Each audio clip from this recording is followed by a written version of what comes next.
Welcome to the Viking Age podcast, the only podcast that is the official podcast of the VikingAge.com. My name is Chris Schad. I write for the Viking Age as well as Zone Coverage and Bring Me the News and the Brookings Register, of course. We do this every Monday and Thursday night right here on the Viking Age YouTube channel. We're on Apple and Spotify the very next day, but however you consume us, don't forget to rate, comment, share, and subscribe so you never miss a new episode. We can spread the word to the masses. Now, I know what you're thinking. It's Friday afternoon. Why are we on the air Friday afternoon instead of Thursday night? Well, it's because of my guest. And my guest is a man that reminds me repeatedly to not let us get sued. He is the managing editor of zonecoverage.com, the recipient of all my insane ideas that normally have to do with pro wrestling. His name is Tom Schreier. Tom, get ready to call your lawyers, buddy. Welcome to the Viking Age podcast. I don't know if I need that right off the bat with the podcast introduction. Although this is, I know you joked here in the introduction, but I probably have said don't get us sued, and it's not just to you; it's to multiple writers, multiple times. That's in pre-production. I want to make it really clear. In pre-production, we go through the topic, we edit. By the time we get published, there's no lawyers involved. But yes, occasionally I get a pitch from you guys, and I'm like, yeah, well, that's not okay to write that on our website. I don't think I'm like wanted. There's no wanted posters at TCL Performance Center of me. Ban this guy at all costs. Target Field might be a different story. I might have Derek Falvey showing up with like abacus beads on his fist, like getting ready to like brutalize one of my takes. But outside of that, I think I'm pretty fair. I love that Derek Falvey leads the front office of a Twins team that wins a playoff series for the first time since 2002. And that, folks, is a long time ago, long enough that they beat the Moneyball A's. Yes. And you're ranting about how he uses, abacuses and metrics and statistics, whatever, analytics to build out the front office. But yeah, no, it's here's the thing. There's always something with Minnesota sports teams, because as much as the Twins had some success, we roll right into Vikings season 2-4. Wild aren't off to a hot start. I guess we'll have to see what happens with the Wolves. But yeah, here we sit with the 2-4 Vikings heading into a Monday night game against the Niners. Well, let's talk about our heroes, because the last time we saw them, they were having a triumphant afternoon. They were beating a quarterback that was pulled out of Section 403 in the third quarter. They were praising the music of Creed, and Kevin O'Connell was handing out passive-aggressive game balls, like sitting there and just like, yeah, I want to thank Flo, the meter maid. I was late coming to the park today over at Soldier Field. I double parked in a spot I shouldn't have, but Flo was like, hey, you're late. Just let me come in. And then I also want to thank the mayor of Chicago for not having us in Arlington Heights. That could have been turf. We could have had somebody hurt. Now we're playing on this dirt clay surface, whatever the hell they have at Soldier Field. And Byron Murphy, our defense, he made the interception and then he fumbled the ball right afterward. But other than that, it was a great play and whatever. They're 2-4. They're one game back of the Rams to the final wild card spot. And San Francisco could be without Christian McCaffrey, Deebo Samuel, and Trent Richardson. They have a string of games that appear to be winnable. Do you think the Vikings are contenders if they win this game on Monday night? They're contenders. Here's the thing. I think the problem with the Vikings is that they could win this game. I think it's unlikely. We'll get into it. My guess here is that they cover the 7-point spread, but they don't win the game. But they could win it. And I think what you're looking at here, and I'm pulling up the schedule, is that no matter the result here against San Francisco, you're at Green Bay, which is as winnable as that game's been in a while, at Atlanta, which is like one of those weird teams that I think could beat the Vikings. Obviously it had some success against the Packers, whatnot, but that should be a winnable game. New Orleans is as vulnerable as a long time. The Broncos, I know the Broncos haven't been incredibly successful since Manning, but this is like as bad as the Broncos have been. Then Chicago here, bye week, Vegas, that takes us to week 14. You're entering week 15 against Cincinnati. So game in Cincinnati. So I think I get what you're saying here. You're looking at a stretch that's pretty winnable. I think what that does is vaults you into like NFC North, that discussion. I mean, obviously the Lions are pretty good. I think the Lions, right? If it depends on kind of what you think of some of these other teams, but the Niners, I'd say, are the best team in the NFC. The Eagles, but I think the Lions are right there. There's probably some distance even between kind of the Niners, the Eagles, the Lions, but I get the thinking, at least, in that, like, if you pull off this 7-point upset against San Francisco, keep in mind the Niners are getting 7 points in Minnesota. You know what I mean? I get that Because normally it's a touchdown for the home team, not the away team. Yeah. I'm trying to think. I mean, I think lines have changed, and it's not definitive. I just use that because sometimes people actually get the favorite and the underdog wrong, and if you actually look at the Vegas consensus, you're like, actually this team's favorite or whatever. But I think that home field advantage has changed over time. I mean, certainly it's different. It's stronger for the Minnesota Vikings than it is, let's say, for the Los Angeles Chargers. But I think most teams are only getting like 1.5 points at home kind of by default. But yes, I mean, that's a bonkers line. Like the Vikings were 4-point favorites over Tampa, and I didn't think, like, I thought the Vikings were going to stomp the Bucks. Like, I think they were, I'm trying to think, like 4-point favorites over Chicago or something like that. So it's, 7 points is obviously a touchdown is a pretty big line. All that's saying is that the consensus is gamblers in America, right? Or I guess overseas, are saying like, hey, we think the Niners will win by a touchdown. If they win this, I'd still just like the Vikings have to show some consistency week in, week out. Everyone says that, but like their winning blueprint doesn't really work against good teams. The winning blueprint, because the Chicago game and the Charlotte game, the Carolina Panthers game looked way too similar, right? It was like defense scores, defense does enough to kind of keep you in the game.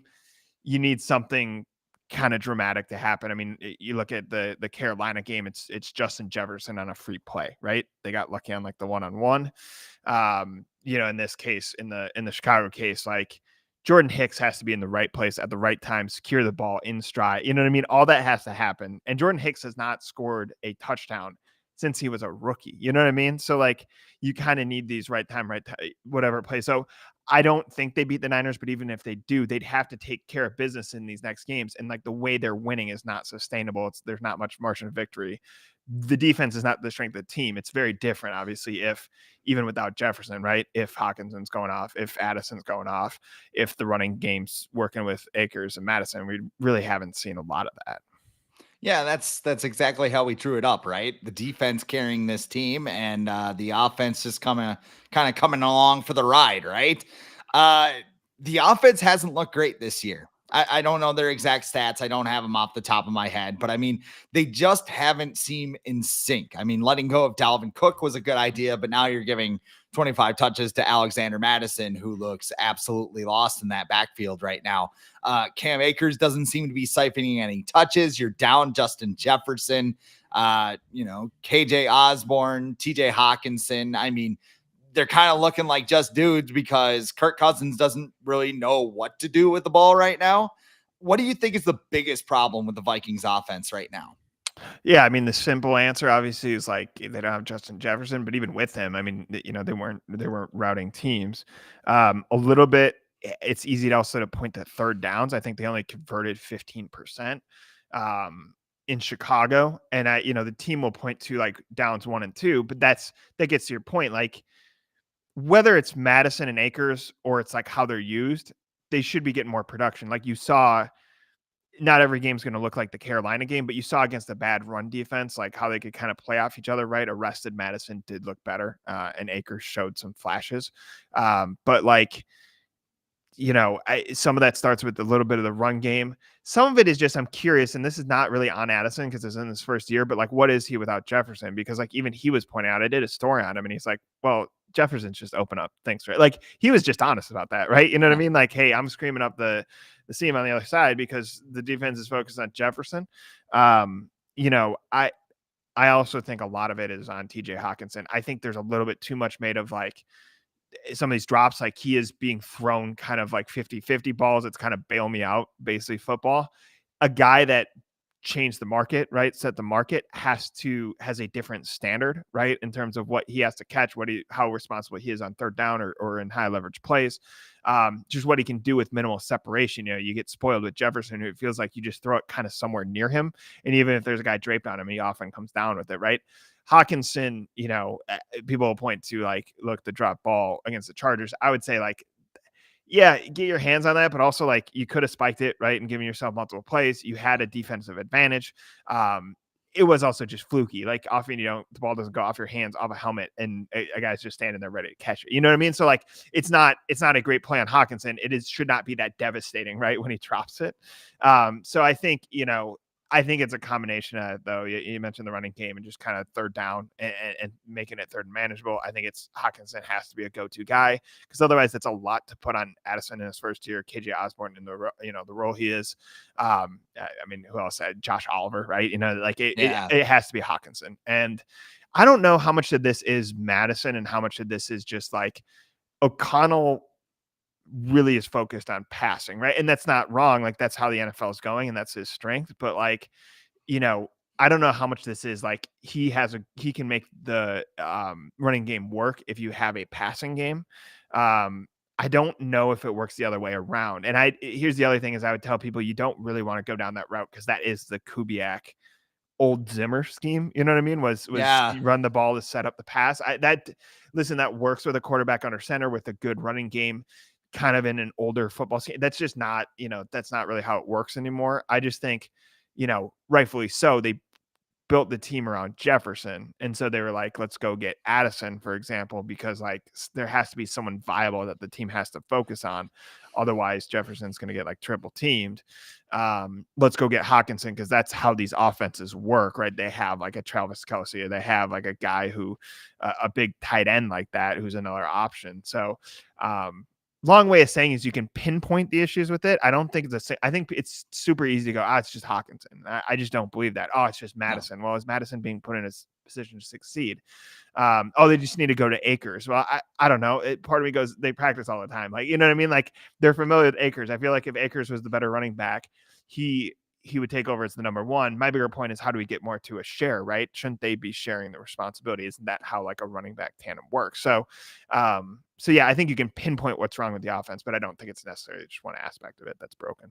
Well, and the bar is so low in the backfield right now. I was looking at some of the stats that Alexander Madison is posting. He's like in the 30s among like 50 some qualifiers as far as like yards after contact. He leads the league in 5 drops in the passing game among running backs. That is, I mean, and also just, it's just an overall, it just seems like he's overwhelmed right now, because the Vikings did not play him last year. He had a career low in carries, and then all of a sudden they brought him back and we're like, we're going to give you 250 touches.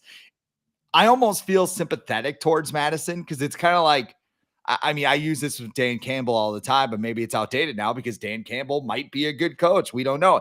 Could be Ben Johnson too. We don't know that. But if it's almost like Homer Simpson running the power plant. Like, if we came to you and said, hey, you can run the power plant, you can do whatever you want, you're going to say yes. You're going to take the money and you're going to come back to Minnesota. The problem is, like, sometimes with these pass first offenses, like running backs in the grand scheme of things, they don't matter, right? Because everybody's pass first now. Everybody wants to attack through the air and stuff.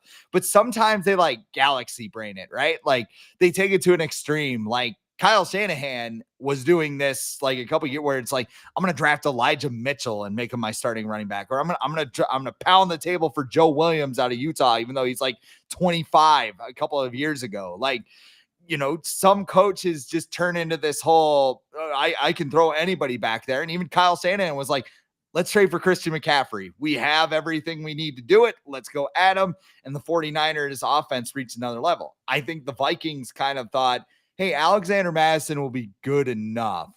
But then he's not even good enough right now. And I think, he's not, I don't think anything on the offense is the problem, right? Even we talk about Kirk Cousins, I don't think he's the problem, but none of these things are solutions. So you just have a whole bunch of gray area. You know what I mean? Am I making sense here? Yeah. I mean, I think the, I do think like the issue with Madison is, I think he's a good runner. Like, tough back just physically, but like he does miss holes and I mean, he is not straight up Cook. You know what I mean? Like that's at least Cook in his prime. I think they moved off him at the right time. It looks like, Yeah. but like, he's a different caliber back. But I think, so some of it's how they're using it. Some using him. Some of it's like what he's actually doing on the field.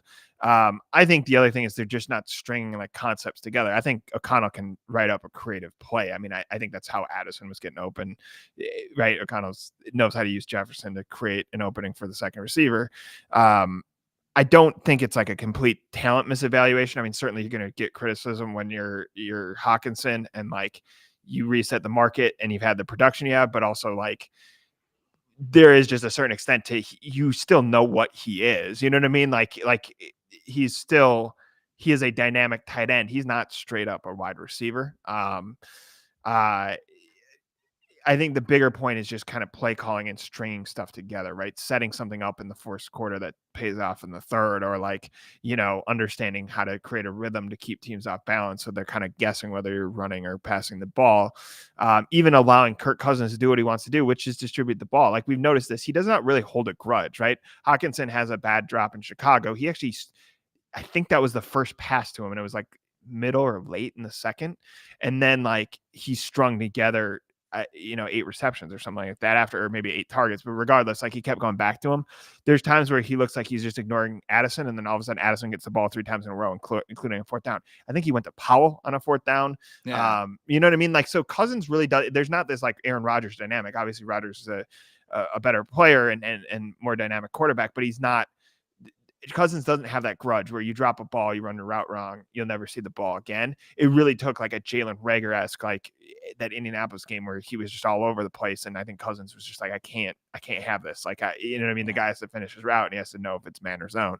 I think as long as the guys are giving your effort, and I think Powell, like for example, is running good routes at times, right? I think Addison is coming along for a rookie. I actually think the route running is there and as advertised. I think Hawkinson's a good player put in the right position.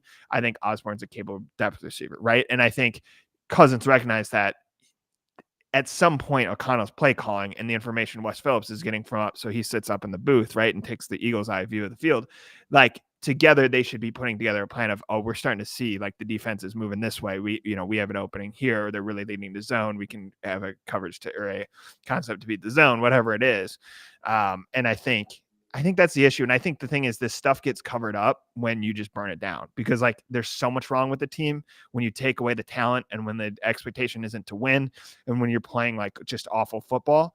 I think it actually covers for some young coaches. Remember, O'Connell was not calling plays, right? He was under the McVay scheme. He understands how McVay gets guys open and designs plays. I don't know if he totally understands or can completely replicate how McVay calls a game and builds some things. And so I don't think it was wrong for them to go in and try to get that, have that 13-win season. I think we'd feel a little bit different if they beat the Giants, which they should have. Certainly there's an argument to burn it down, but I always tell people that doesn't always work. The flip side is if you don't burn it down, you expose yourself in kind of the newbie aspects of being a coach that like he probably doesn't have play calling down perfectly at this point. Yeah. And I think when you talk about burning it down, or, as I wrote at Zone Coverage today, maybe it's just trimming the fat, because I think Kwesi, the big thing is he's got to see like what the trap is here. Like this team does so many things wrong that are just basic things, like hanging on to the ball, getting play calls, basic execution, like having enough guys on the field and all of those things. And the football gods maybe actually be being like, hey, dude, you should like think about the future. Like Justin Jefferson's hurt and Marcus Davenport's hurt. And we have this really loaded quarterback class right now. You want one of these guys? And the Vikings are like, no, 9 wins. Yeah. Here's the hardest thing. You wrote a piece about how like that whole weekend was kind of a trap for the Vikings. Like, I was thinking about this because my cousins went to Notre Dame, brother and sister. And like, they were at the game. So USC Notre Dame. And I was joking with them. I'm like, oh, have you seen Kwesi or whatever? And it's clear. I mean, listen, the Vikings had people all over. I don't, it's not, especially when the game's in Chicago, you know what I mean? They're playing the Bears in Chicago and South Bend's like 2 hours away or whatever. Like, it's not unheard of for a GM to go down there. They had people at other high profile college football games and maybe in ones where they're kind of scouting someone they feel is a gem or whatever. These guys are doing due diligence year round, right? But like, and there's nothing like kind of getting your eyes on a player in real time in addition to studying the film. So still, Kwesi watched Caleb Williams' worst game. You know what I mean? Like, I believe that was 3 interceptions. Notre Dame's defense is very good typically. We saw it in that game. He was under pressure. Like, he's thrown into smaller windows. He's trying to make kind of magic happen, and Notre Dame was not allowing that. So, you have that aspect of it. You have the Vikings winning this ugly game in Chicago, which never really felt out of hand. I guess that's easy to say when they bring in Bagent, who you joked like came out of Section 403. But I mean, this is a guy from Shepherd University. We're looking up. I think his last game was against the Colorado School of Mines. That's not like Can we rule that out though? I mean, the guy just looked like they're like, hey, he looked like the quarterback from Remember the Titans, like Sunshine or whatever his name is. But the funny thing on short passes, he actually looked more decisive than Fields. But like, I think the funny thing is, they do the inactives before the game. Anyone who gets there early enough, they literally just display it on the Jumbotron. And I was sitting there, I was like, wait, Nate, like Peterman's still in the league? You know what I mean? And I was like, well, who do they have that's like, not that Peterman's that good, but like, who's the backup if Peterman's just sitting on the, inactive or whatever? To be fair, I did not know who Bagent was. But I think but yeah, I mean, I think it's just a matter of like, that ugly game and this stuff starting to add up where you're probably not going the tanking route. The issue actually is you lose to the Niners, which is the most likely outcome here, right? Monday Night Football. You start heading towards the mushy middle. And Sam Ekstrom, who's back with us, a longtime zone coverage writer, who's back right now Wednesdays, like he wrote about how there's this like path to 9-8 and then 500, however you want to see it. Like, listen, you can read this off. You would let off like, hey, are you contending if you beat San Francisco? It's because you look at Green Bay, Atlanta, New Orleans, Denver, Chicago at home, Vegas, right? With a bye week in week 13. Like, you go, well, that's all winnable. You know what I mean? Yeah. The problem is it is winnable. And so if you're I'm trying to add this up. If you're 2-5, right, after San Francisco, so you win all those, you get back to 6-5. You know what I mean? You get back to 500. I mean, that again, that's simple math. People can do that at home, but that's also that's ensuring that you're winning all those. You get into this point where it's like people go, oh, we look at it, we go, oh, Vegas is on the schedule. That's an easy one. Or, Chicago. Other fan bases and other people who analyze other teams go, oh, Minnesota's on the schedule. That's a win. You know what I mean? Yeah. And like, they could go 3-3 there, and you're getting into this just kind of mushy like 5-8 territory where I don't know what you do with that. And like, I know people hate that like the Wilfs are kind of all in. I will say this, like they interviewed multiple people, multiple coaches, talked to a lot of people about who to hire, right? And I'm still on board with O'Connell. I think we can have the Kwesi discussion if we want to, but like, I'm on board with O'Connell, but like other coaches were also probably telling him like, hey, you have enough here. Like you're going to have to just kind of work around the edges and at some point probably move off these veterans and all this stuff. But like, it's not as though the Wilfs are just doing this blind. I think if multiple people had come towards them and be like, hey, look underneath the surface for a second, you have to burn this down for someone else to succeed, they probably would have. And in general, I think you want owners like the Wilfs. I don't think they're perfect by any means. And certainly they're like, you think of like the Rooneys and the Maras and the, whatever, the kind of people we think of as the best ownerships in the league. Like, I don't know if they're quite there yet. That tends to be like comes with championship pedigree, but you want owners who provide good facilities. It sounds ridiculous, and feed the players, although that's not always the standard. Take care of their families, build a stadium that fans want to go to. In general, I think people want a competitive product. I don't think that's like right now people aren't thinking that because the Vikings could stand to benefit from the good quarterback class, and this team just isn't super inspiring. And even going to last year, everyone knew 11-0 in these one-score games like was not sustainable, right? But I think it's better than you can get caught. I know the Browns defense is good now and they're a little bit better, but you can get caught in the Browns trap. You can be the Cincinnati Bengals before Joe Burrow. You can be kind of these teams that just kind of hover in these,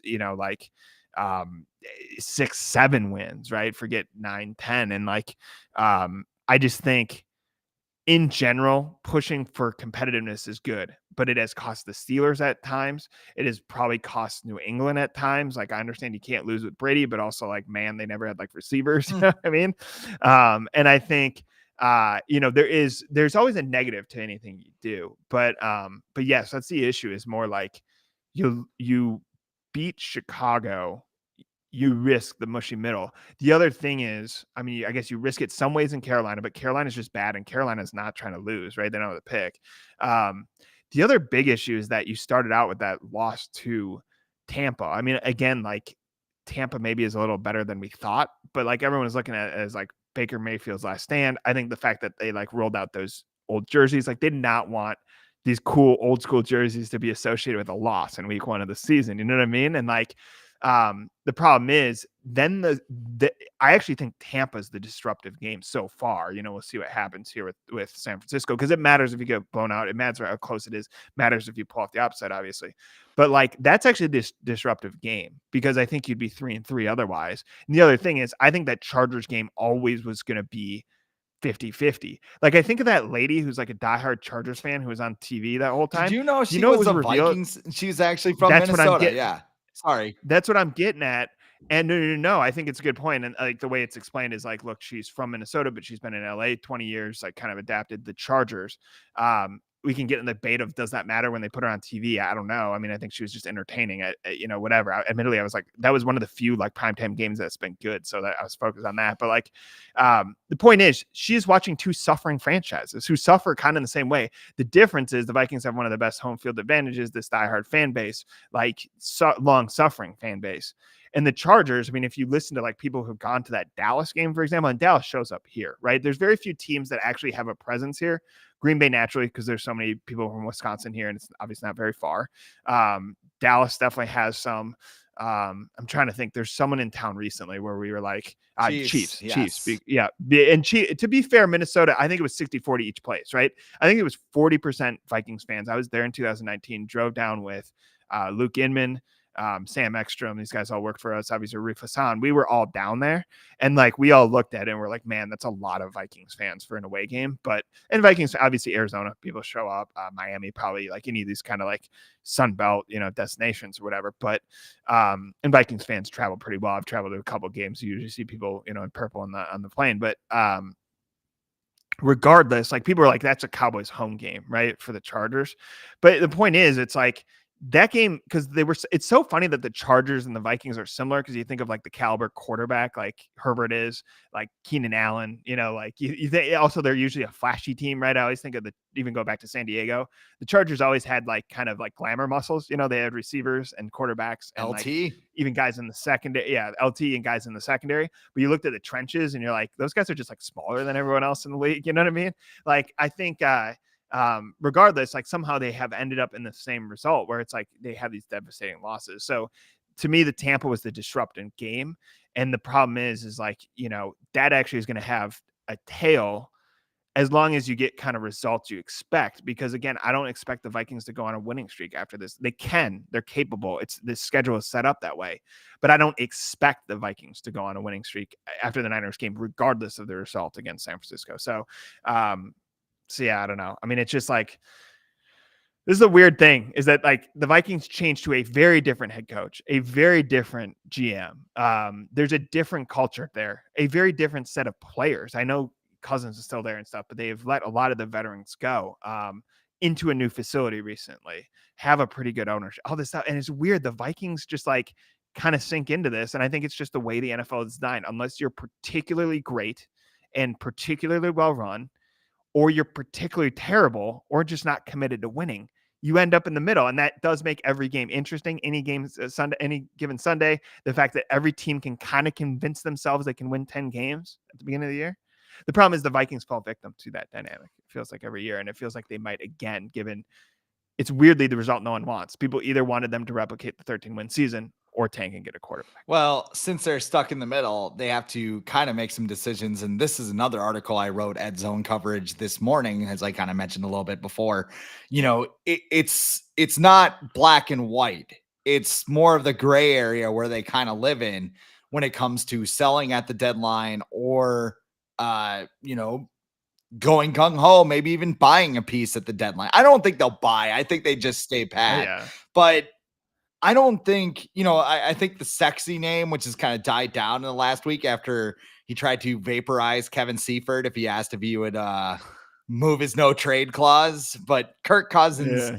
like, starting quarterbacks normally don't get traded and have success at the deadline, first of all. And Kirk's going to be looking for a Yeah. new contract next year. There's going to be a bidding war. There's been a report that the Rams and the 49ers would play tug of war with Kirk Cousins and the Vikings would be kind of stuck in the middle. Like, where are you on Kirk Cousins? Should this be his last year and should the Vikings move on? Or do you think there's some merit to like Jay Glazer's report where he said, hey, they would like to have him back, but it seems like a lot of things have kind of changed in these first 6 weeks of the season. Yeah, I mean, Kirk Cousins is so funny that he is the most interesting person who's trying not to be interesting. And I actually think he's not trying to be interesting. Like, I think he truly thought sticking himself in a plex. Yeah, I was just going to ask you, is he Ned Flanders? Like, there is there is a Ned Flanders. Honestly, here's the thing. It's so funny. A lot of my friends have texted me after watching the Netflix doc. And it's so funny. These players are so reluctant to do stuff like this. And then everyone on there, I loved Mariota. I liked Mariota before, but I was like, dude, no matter how good that guy is at quarterback, and obviously he's had a tough pro career, obviously a really good college player, but that dude seems awesome. Yeah. Like he just does. And obviously I loved Mahomes more after this. Cousins, I told a lot of people, hey, he's kind of the same guy you see, or the guy I see in the locker room seems similar to the one on Netflix. Obviously there's stuff that isn't shown on Netflix and doesn't happen in the locker room, but he does seem, I've only talked to him a little bit. The weirdest conversation I had with him is he is from Holland, Michigan. I think people know this at this point. My sister lived on the border of Ann Arbor and Ypsilanti. So Ann Arbor is obviously where Michigan is. There's Eastern Michigan and a school in Ypsilanti, which obviously is a smaller school, smaller city. Ypsilanti is where KJ Osborne's from. Oh. And my sister had driven. Yeah, so she actually knew the high school Osborne went to. Osborne did transfer out to Florida before he ended up at Buffalo. It's very funny that Eastern Michigan, this tiny program, didn't even bother to recruit him. Osborne, obviously, no matter what you think of him, really incredible story, what he's done with his career. But my sister lived there for a little bit, went to the University of Michigan for a little bit, worked at Eastern Michigan for a little bit. She drove to Holland because there's this tulip festival. The weirdest conversation I've had with Kirk Cousins, obviously this is off the record because who the hell would want this on the record on Channel 11 or something, but was about this tulip thing. And he loves it. He loves tulip time. And he's genuinely loves tulips in Holland, Michigan. My sister and my mother did too. But I think the point is anytime I talk to him outside of that, he actually just does seem like a normal guy. You know what I mean? I think if you get into kind of his worldview and stuff like that, I mean, it is different than a lot of other people's, but he acts like a pretty normal dude. By the way, KJ Osborne does too, and Jordan Hicks, and and a lot of these guys are just kind of dudes. You know what I mean? But I think Cousins does not want to draw attention to himself. I don't think he wants to be interesting, and yet this should be straightforward. It is not hard to trade Kirk Cousins if he wants to be traded. I wrote about this. It is a 1-year, $10 million contract. And actually it's less than that because he's been paid out per game, right? But that is all that is due. All that counts against the cap and all you have to pay Kirk Cousins is for the game he plays, right? The cap is extremely, extremely complicated. And Rob Brzezinski is which another guy for how smart he is. If you talk to him, just kind of in the lunch, normal dude. You have to expect him to say something that just blows your mind and you drop dead. You know what I mean? Your brain just stops processing everything. But again, that dude's a wizard. I don't totally understand. I mean, I'm sure he would just be a lot of it's just moving money back and knowing how to account for it. But still to the Vikings, Kirk Cousins has a very complicated contract. It's I think they own he has a $28 million cap hit next year, which again, you can spread out. I think he has cap hits going until 2027 because again, they just keep shoving money backwards to be cap compliant because again, he didn't want a 1-year deal. He wanted something like a 3-year deal reportedly in the offseason. Bonus money doesn't matter to a team, right? If Kirk Cousins went, look, I'm happy here in Minnesota. He has said, he actually literally said this on the record this week. so he had at Michigan State, he beat Michigan 3 times. He kind of joked how like if you can walk the streets if you beat the rival, you have to walk the alleys if you lose, right? And like he goes, I can walk the streets of Michigan all the time, and that's good because I'm returning to Holland. Like Holland is home. It's probably where he would go back, but I think Minnesota is kind of a pseudo home to him, and I don't really know if he's interested given his age and given people saw his kids in the Netflix show. Like I don't know how interested they are in like relocating him or having it.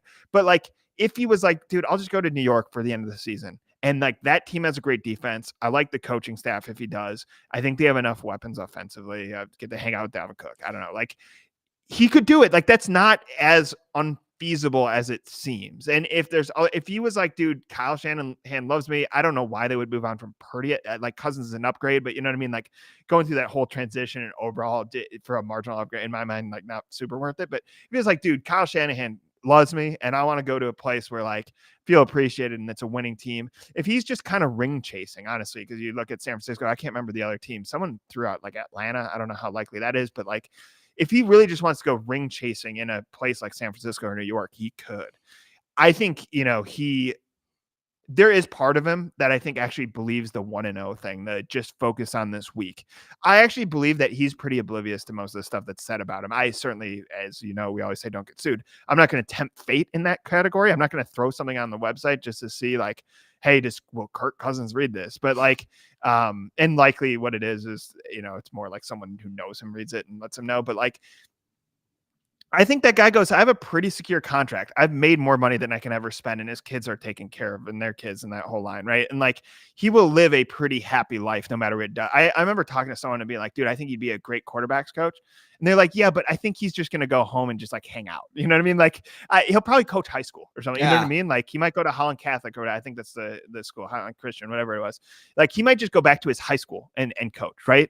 But I don't think he cares. I think there's on the roster margins or honestly, guys like Hawkinson who just got a deal.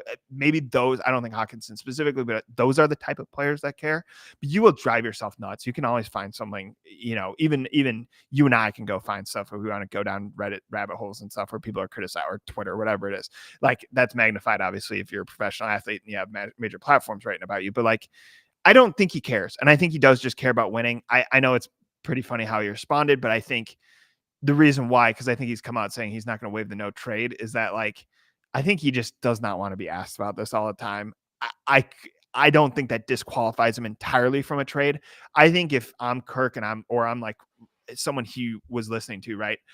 I think I would tell him, unless you really want to go, I would tell people I'm not waiving the no trades clause. I'm happy here. I'm trying to win. However, if a deal comes up, take it. Because, this always happens. Nick Saban, I think, said he wasn't leaving the Dolphins, right? For the Alabama job. Like, who the hell is actually going to, you have to ask his media because you have to information gather and you have to get people on the record, on certain things. So Seifert, who's one of the best in the business, obviously asked a really smart question there. But like, I think if you are representing Kirk Cousins, I think, or any player in that situation, you're going like, dude, the team's actually still like doing fine and like, whatever. And so, yeah, I think that's the direction he's going to go in. I think he's going to say he's going to stay here. I think he is here throughout this year. I think the bigger question is like, is he gone next season? And if he is, like, what are you doing with all? It's not quite the Ryan Suter preview. I know not everyone here is like Wild fans, but like the Wild bought out 2 like really expensive players and are really cap strapped. Like it's not going to be quite that bad, but you're going to have to deal with a lot of dead cap, and it does accumulate because like I think Dalvin Cook had some dead cap, and I think like I don't know if it's Zadarius or Delvin Thomas. Some of those guys do carry some, right? So like you're going to have to deal with the dead cap, but to me it's a bigger issue of like what you're doing going forward at quarterback beyond if it's Cousins not. What's your plan there? I don't think he gets traded at the deadline. I think it's very similar to the situation we're seeing with Danielle Hunter, because it's like, if you get rid of this guy, what do you do to replace him? Like, it's not, the Bears are just like, we just want to get rid of everybody. We're just going to, screw whatever is going to happen to the team. We want to be bad anyway. And we want to get Caleb Williams. Like the Vikings, they still want to win. They want to win next year. And with Danielle Hunter, he's leading the NFL with 8 sacks. He's on a 1-year, $17 million deal. You look at the Bradley Chubb deal last year. You got a first, a fourth, and Chase Edmonds in the haul from the Dolphins, I believe, was that trade. But I mean, you also look at it and you say, hey, we need to get another edge rusher if we get rid of Daniil.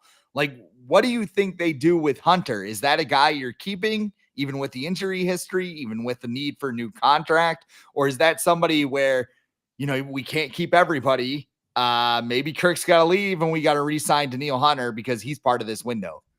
Yeah, I mean, I think that he's more likely to go. I mean, I do think Matt Freese had a good breakdown on zone coverage, breaking down the film, why he's so special. Daniil Hunter, you could justify extending him. I think the issue is you talked about the injury history. You talked about like kind of what this defense is. I mean, listen, they're blitzing so much because they kind of have to. I understand people are upset they're doing it against Herbert. Like, we know the other way doesn't work. The Donatel, keep everything in front of you. And that's kind of the other option. If you can't rush with 4, if you're not getting pressure from the edge, you have to send extra guys.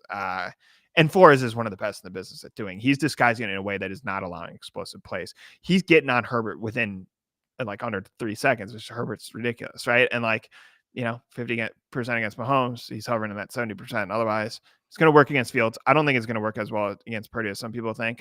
Again, that's Nelson Thielen's piece today, like really smart piece on how Purdy is a little better quarterback than people think. But point is, I get it. If you trade Daniil Hunter, I think it's smart from a kind of dollars and cents, like risk prevention deal, right? Unless you're like certain he's going to sign for 3 more years and you'd be good within that window. I don't know how you're generating pass rush. I actually think Davenport, when healthy, was productive. I think most people agree with that. What do you do without 2 edge guys like that? Yeah. I think the flip side is like, this goes back to kind of what Daniil Hunter wants. Like Daniil Hunter he's maybe in a different position than Kirk. We know less about him. I think he's a more quieter guy and stuff. Like, he may be like, yeah, dude, it'd be cool to go like play for a team. And also like, he probably knows what he's supposed to do. It's not like there is a complication to being a edge rusher, but like, it's not being a quarterback. You know what I mean? It's like capture the flag. Well, and it's more your Basically, moves. yes. It's like, how do you beat the tackle? You know what I mean? Like Yeah. if you talk to a guy like Dalton Reisner, look at it from the other way, right? Like, I guess that's what I'm trying to say is, like it's different as a defensive player and a player in Hunter's position. Like Dalton Reisner comes in, guy who was like, I believe a 2nd round pick by Denver. I mean, you think of how weird his life has been. Like he's from Wiggins, Colorado, which is like, it's technically in Colorado, but it is heading northeast. Like if you've been to Denver, it is not close to Denver. It is like off of I-75. It is basically Kansas. Goes to Manhattan, Kansas, which probably felt like a big city to him, right?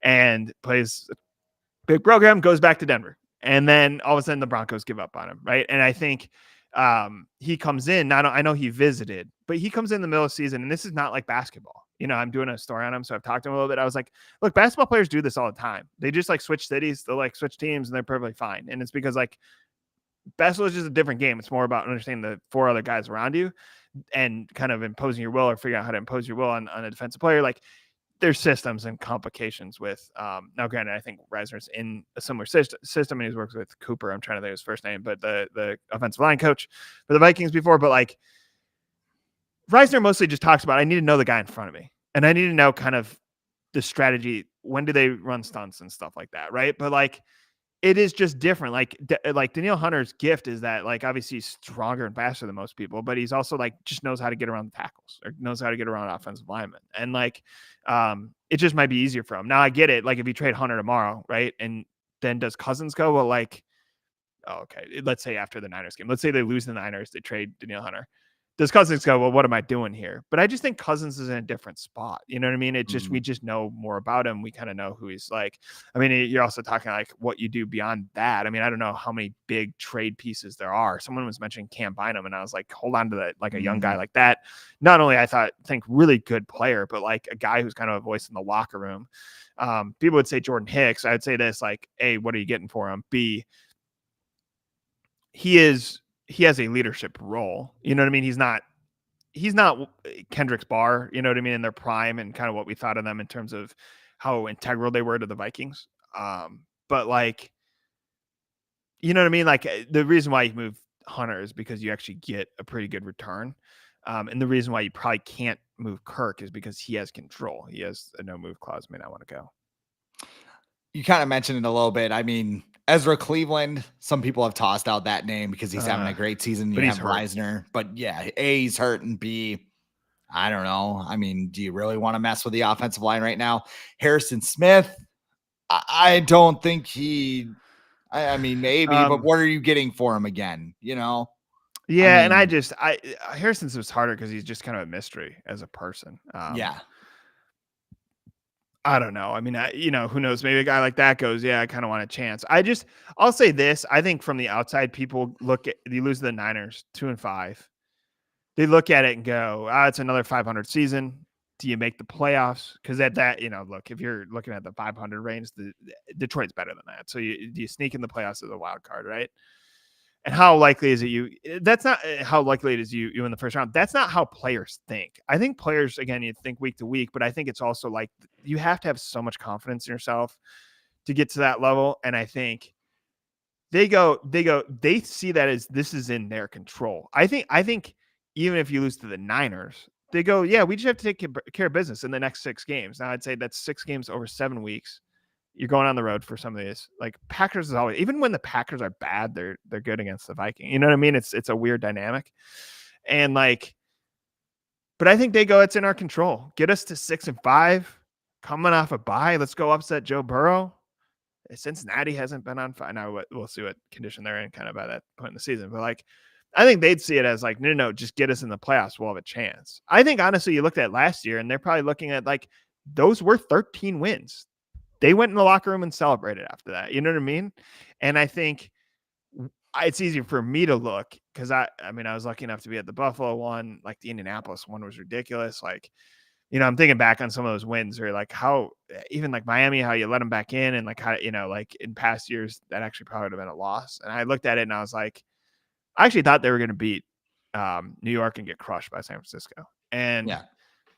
I looked at the result in New York and I was like, I know they beat the Giants, but barely in the regular season. And they weren't always going to win 1-score games. And dude, Daniel Jones, what are you doing? You know what I mean? And how much does that guy miss Ed Donatel, by the way? It's just and just even Daboll looked and I think Daboll is a good coach, but Daboll looked like a genius. And then, I barely watched that Buffalo Giants game, but I was like, man, that what is happening in that Buffalo game? And that's on the Buffalo side too. But I just kind of I looked at all that and I was like, yeah, you shouldn't win that. But I get how it happens. You just tempt fate enough. And I think it's something look at it. It's kind of bled into this year. I don't think that's directly. There's obviously a time lapse between the playoffs and the start of the regular season and they go through training camp and they had all these veterans go. But, yeah, it just, you understand how they lose a game like that. But I just don't think, to be fair, I looked at it. I told you, I think I told you this. I bought a ticket to San Francisco. I went to school out in the Bay Area. I have some friends who live in the city. I was like, yeah, I'm going to go out there. I don't really have expectations that the Vikings are going to win or even that it's going to be a great game, but why not go to a playoff game? And when they lost, I still went out and hung out with my friends who were kind of why did you buy the ticket? And I was like, I get it. but I get it. You can't ever rely on the Vikings even winning a game. The only game they lost is a favorite last year. But even if you look at that result, I think that if they had, let's say, beat the Giants and lost to the Niners, I think the group that comes back, right? This is no Kendricks, no Thielen, whatever, all these, no Cook, all these changes they made. I think they'd still look at it and be like, hey, we got to the second round. And we look good at times in certain drives against the Niners or whatever it was. And I just, I think that's why a Harrison Smith probably doesn't go. I think a Hunter, it's just more it kind of makes some sense unless you're certain you can, because here's the thing. It's not just Danielle Hunter has value until he's probably 32, 33. Yeah. It's more Danielle Hunter might just go. You know what I mean? And so that's why that makes sense. And Quasey's, he's obviously worked in Wall Street. He's seeing these guys kind of as assets and stuff like that. I think I will say this. I think he does respect the players as people. I don't think this is a matter of a guy who I think because he never interacts with the media and he's not very front facing, right? O'Connell is kind of the front facing guy for the Vikings. We think of him sitting in a tower somewhere in TCO Performance Center, just typing away at his computer and never, whatever. Dude, he'll come down and talk to the guys. It's not, he's not impersonal. He's going to look at it and go, hey, there's some risk, even if we retain him. I think Hunter's most likely to go. I'm not even certain that's going to happen. And I think it's more like once you remove that Jenga block, you're like, it's not down, but you know what I mean? Like, I don't play a ton of Jenga, but you know how, like, if you kind of start removing the stuff from the bottom, even if you stacked it right on top, it's like, it's just, kind of wavering the whole time. Like, once you remove Hunter, it's kind of like the tower's going to come down. Right. And, I don't know. I mean, it's just, I do think, it did feel very close. And it's weird that their schedule is just the way it is, but it just felt very close to like something's telling them beyond their control, at least to some extent, right? Any game that comes down to one score is a little bit 50-50, right? And there's some bad luck involved. Like something out of their control seemed to be saying, go get the quarterback, like just for 1 year. And, they've been resisting it. But I just will tell you, like, if you look at the whole schedule, it's not just that you played Carolina and Chicago early. It's that, like, somehow this team, 13 wins, win the division, all that stuff, ends up with a pretty manageable schedule. And that's what makes the Tampa game frustrating. And it's what makes the Chargers game frustrating, because I'm actually convinced, like, Cousins is never going to drive winning. And you look at the quarterbacks that drive winning, the Mahomes, I think Herbert will, Joe Burrow, Josh Allen to the extent he has. There's a lot when you think about it. Like I keep going through AFC teams, right? Because you're like eventually there's gonna be like 7, right? CJ Stroud's probably gonna be, Lawrence is probably gonna be in that mix, right? There's also teams with Purdy, and everyone goes to Dilfer and Flacco, but like there are Brock Purdy's. Listen, I think Jalen Hurts is dynamic, but Jalen Hurts is not like Mahomes or Burrow in my mind. Even Josh Allen. You can win with a quarterback of Cousins' caliber. It's just everything has to be right around him. And the problem is, it's like it feels like the Vikings are kind of holding on to a marginally good roster as opposed to like 2017, where you have this like bonkers defense. Like the 2017 Vikings are the Browns fans probably look at that and go, right. And like they spend all that money on a quarterback, and like Jets fans go, we had the second pick. Right. And like, how can Zach Wilson not just be Kirk Cousins, right? I think there's some people that are kind of thinking that over, if you're a Jets fan, and like, that's not the case. The Vikings are a marginally good team. I think they could have beaten the Chargers. I think they could have beaten Tampa. I think they can win differently than they have now. I don't think they're going to win every game. I think they will win more games after the Niners. I don't think it's all going to be with defense. The issue, and I think this is what we keep coming back to, is like, there is risk in winning 8 games, 9 games, because it's just like, how do you get better from there unless you're on the way up? And that's, I don't even know if the deadline affects it. I think you take a good deal for now Hunter if you can. If there's a killer deal for Cousins, I think you present it to him and go, hey, dude, 1 year in New York, and then you just, relocate your family or whatever the next step is. But yeah, man, it's just, I think it'll be an exciting game. I think US Bank Stadium is always cool at night. I think there's just going to be some fun moments, probably early when the score's close, but I don't think the Vikings win. I think the bigger issue is like, how do you drive engagement all year long when you kind of look like the 500 team that Zimmer had, just a year removed?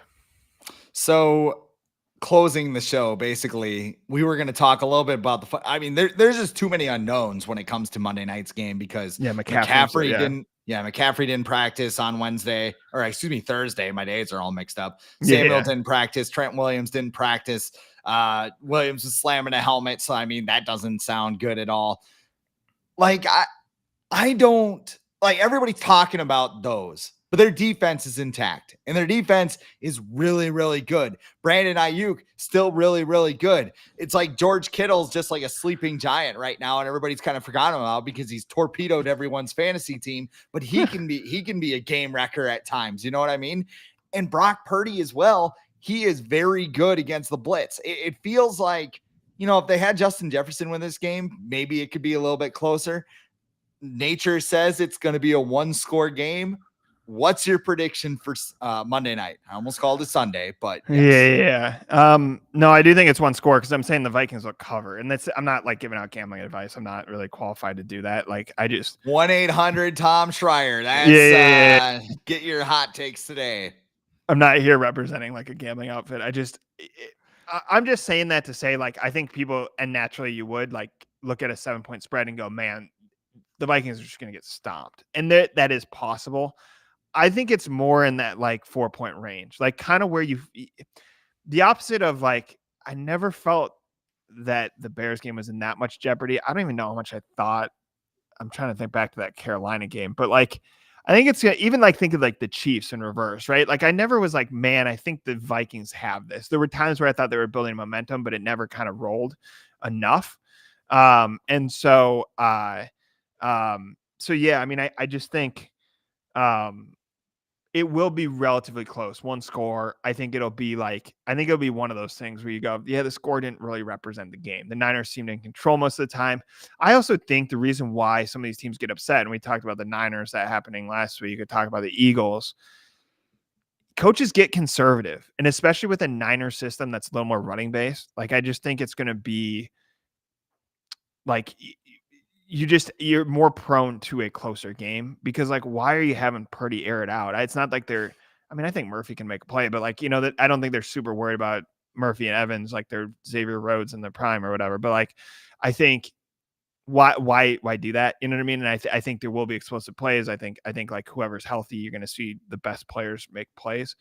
I think it's more like that blueprint of like defensive play. Cause I think it was Wanham, right, who brought it back the first time, Hicks. Kind of leaning on these like sloppy, like I just don't think you're beating the Niners 17-14 or like you almost have to think of like a sloppier 16-13. You know what I mean?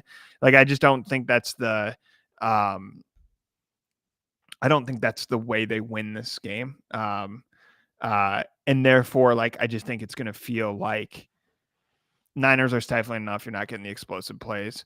I love this dude from California who just reached out and was like, "What's up?" He's probably a Niners fan. Let's see. Yeah.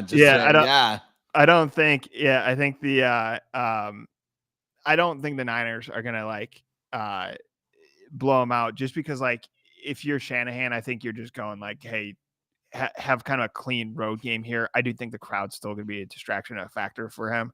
I think he's gonna be a little wary of like, hey, this team has produced some defensive plays. Like again, not worried about the defense in general, but just like single play that kind of changes the ebb and flow of the game.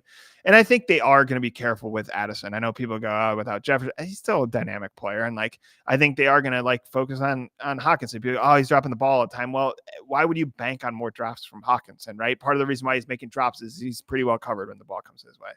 And so I just think the Niners are capable of kind of shutting down everything without Jefferson. And I think it's going to be one of those games that feels like you'll look at the final score, but anyone who watched it will go like the Niners were in control the whole time. Vikings kept it close because they always do.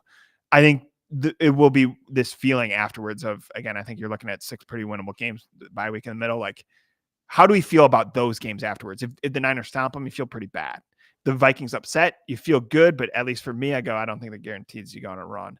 If you hang with the Niners, and actually if no one's going to say moral victory, no one's going to say like, I felt good about this game we lost. But like, if you come away and go, common sense dictates like this team actually feels pretty good about itself afterwards, I think you'll actually go, hey, this team might win 5, win 6 if they get really fortunate, even win 4 and kind of hover in that 500. I know you're not going to be satisfied with that. I mean, it's a little hard writing on that because like 500 teams just aren't super exciting, but yeah, a lot of unhinged material from me in that case, but yes. Yeah, this by the way, our California friend, big Niner fan. Yeah, I put that. I'm not knocking the Niners, dude. I think the Niners are good. I'm saying they're going to win, but I think I think it's just yeah.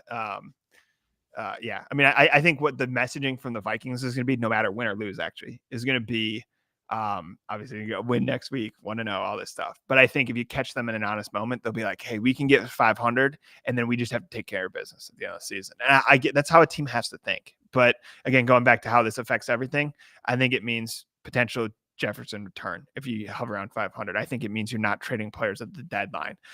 Certainly Cousins is not going. Like trying to answer all these questions we've been asking to talk about. I think that is the team's approach, is that they're like, no matter what happens in this Niners game, they have to know this is winnable going forward here. And I think it's a matter of, are the Vikings what they were in the beginning of the season, or really at the end of last season in the playoff game? Or is there some DNA somewhere there from the previous season because of the better culture, because, like O'Connell's different than Zimmer, all this stuff temperamentally? can they recapture the magic in the middle of the season? Meaning, for God's sake, maybe win a couple of these games by more than one score, but in the one score games, do they win them? Right. And like, that's what you're gonna have going forward. It's the nature of kind of where they are. Well, Californero is going to like this one because I'm going to say 49ers 27, Vikings 10. I just don't think the Vikings. I just don't think the Vikings have the firepower in this game. And like I've said the last couple episodes of this podcast, the Vikings suck. Like they're not a good football team. Like they fumble all over the place. They have no running game. Their defense better, but still not good enough. And Brock Purdy is blitzing him is right in his wheelhouse. So, I mean, I don't know. I would love to see the Vikings win. Actually, I'm not even sure if I want that because I want a new quarterback. I want the shiny new bike, right? I've ridden the old one. I got the Huffy. It's not exactly, the chains falling off or whatever. I'm too lazy to fix it. Like, get me a new quarterback, have him pair with Justin Jefferson, and let's play this thing out. So, I don't know. That's the way I'm feeling right now. Tom, I'll leave you with this. What do we got going on at Zone Coverage right now? Yeah, zonecoverage.com. We not only are covering the Vikings, but the Packers. I doubt there's many Packers fans listening to this. But, we are looking at not just the matchups, obviously, even if you just want to get in the X's and O's, even if you just love Danielle Hunter, there's a film piece on him. I wrote something about Jordan Hicks, again, not quite Barr and Kendricks to Vikings fans, but really interesting guy who's kind of having a moment right now. Rob Searle's looking at Kwesi and kind of why he hasn't drawn from his San Francisco background, meaning look at where the Niners, what they've drafted, to look at the trenches and defense and kind of, the Vikings have marked on the Addison route and trading down instead of taking Jordan Davis or Hamilton and stuff like that. So Searle's looking at kind of more draft strategy and big picture GM stuff. So variety of content on the Vikings. If you like the Twins, if you like the Wolves, if you like the Wild, if you just want to hate read about the Packers, I guess, like you can, there's daily content on all those teams. I will say this, if you are a Vikings fan who is, cannot stand just focusing on one team again, Wild aren't off to a great start, but we have daily content there. We will look a lot at the Twins playoff run and their series and stuff like that. Timberwolves, hey, new season, anything can happen. Anthony Edwards looked good. Cat looked good in FIBA. And if you're just a diehard Vikings fan, like we're not just focused on matchups. We're not just focused on the big picture. Everything isn't doom and gloom. It's not incredibly positive right now, but you just get a variety of different takes, different expertise. So check out zonecoverage.com. You know what Kwesi should do? Maybe he should sign his veterans to like ironclad, no movement like the Wild clause deal. Yeah. Just Marcus Foligno. I like him, so I signed him for 5 years or 4 years and. That team. Wild looking bad. Yeah. And people who come out and say they have the best goalie tandem in the NHL. Yeah, Flower looked great last night. Flower. Yeah. Okay, whatever. Where can people follow you on social media? At T Schreier 3. I suppose I should have thrown that on the on my name or whatever there. But yeah, SCHREIR T Schreier 3. Otherwise, just check out the site. Like I said, we have a lot of good writers. I edit everything on the site. I tell you not to get us sued. And yeah, like I said, it's daily content on the Vikings. A lot of different variety, different perspective. We will be fun to read and entertaining no matter what the teams do. Challenge accepted. But that is all the time we have for the Viking Age podcast. We do this every Monday and usually Thursday night right here on the Viking Age YouTube channel. But we are also on Apple and Spotify the very next day. Do not forget to rate, comment, share, and subscribe so you never miss a new episode and we can spread the word to the masses. For Tom Schreier, I am Chris Schad, and you've been watching the Viking Age podcast.